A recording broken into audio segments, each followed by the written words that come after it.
So the first factor to consider when judging whether a food is good on the body or not is the toxicological effect of the food. So how clean or dirty is it?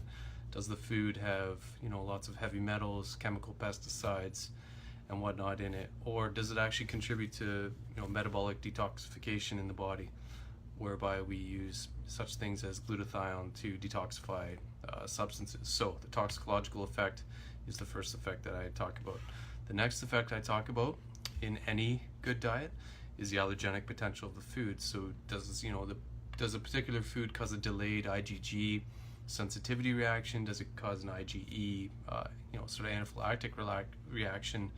A lot of naturopaths focus on food intolerances, and this is where the allergenic or sensitivity of the person is considered, and it's actually quite important, to the point that I think a lot of naturopaths focus on this more than anything else, and for good reason. And this would consider such things as gluten and dairy intolerances, which are probably the most common that I see in practice. The hormonal effect is the third effect I like to talk about. So what influence does the food have on the metabolic processes in the body? So does it contribute to blood sugar dysregulation, diabetes? We're talking carbs here. This is where the low carbohydrate diets, really shine. Having a low carb diet is often really good for people. I don't go to the point of saying have a no carb diet, but definitely you want more slow carbs than fast carbs. And this is where we consider things like glycemic index. Hormonal effect could also include the hormonal effect of foods by the hormones that are in the food, such as dairy, which has been shown to be estrogenic. So this can be included in this aspect too. So the fourth critical factor to consider when judging a food's benefit or detriment to the body is nutrient density. So this can be thought of, basically how much nutrients does this food provide per calorie.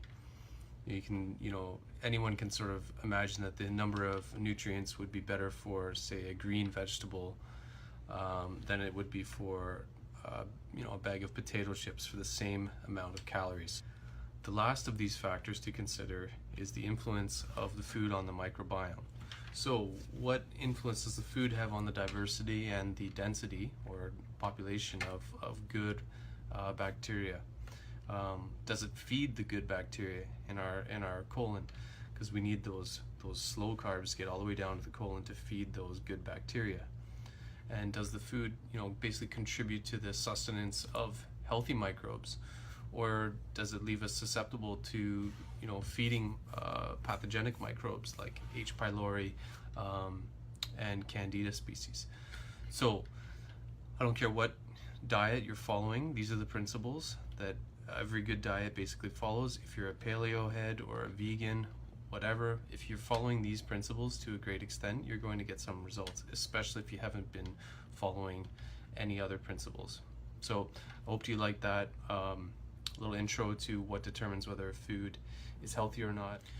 So if you need to learn more, the best thing to do is reach out to a naturopathic doctor or a functional medicine medical doctor who understands the importance of food and nutrition on all biological systems.